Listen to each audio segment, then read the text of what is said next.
ଚାଲିଛି ମା ନାକେଟି ଭବାନୀଙ୍କ ଠାକୁରାଣୀ ଯାତ୍ରା।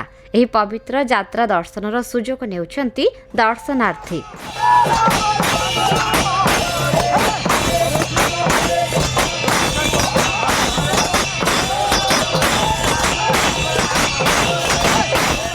ଚଞ୍ଚଳ ହେଉଠିଛି ମାଙ୍କ ପୀଠ।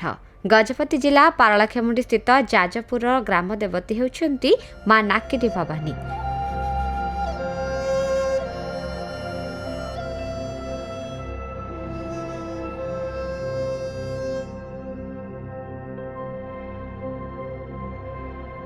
ଗତକାଲି ଥିଲା ତାଙ୍କର ଠାକୁରାଣୀ ଯାତ୍ରାର ସପ୍ତମ ଦିବସ।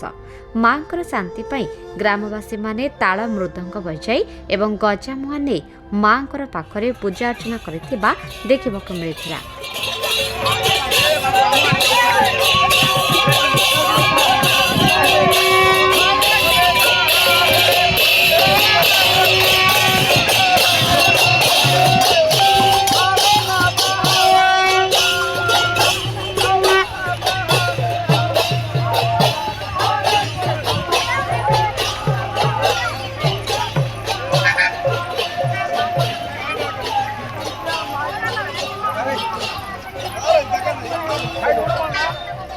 ସମସ୍ତ ଭକ୍ତ ହାତରେ ହଳଦୀ ପାଣି, ନଡ଼ିଆ, କଦଳୀ, କ୍ଷୀରି, ପିଠା, ପଣା, ଚକୁଳି, ଫୁଲ ଓ ଧୂପ ଧରି ମାଙ୍କର ପୂଜା ଅର୍ଚ୍ଚନା କରିବା ସହିତ ଜଳାଭିଷେକ ମଧ୍ୟ କରିଥିଲେ।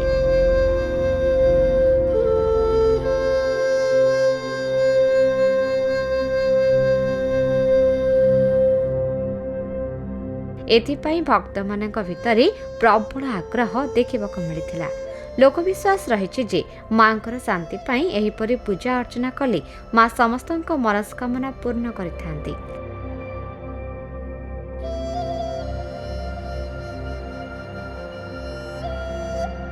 କିଛି ବର୍ଷ ଅନ୍ତରରେ ଏହି ଠାକୁରାଣୀ ଯାତ୍ରା ହେଉଥିବାରୁ ସମଗ୍ର ଗ୍ରାମବାସୀଙ୍କ ଘରେ ଅନେକ ବନ୍ଧୁବାନ୍ଧବ ମଧ୍ୟ ଆସି ଏକତ୍ରିତ ହୋଇଛନ୍ତି।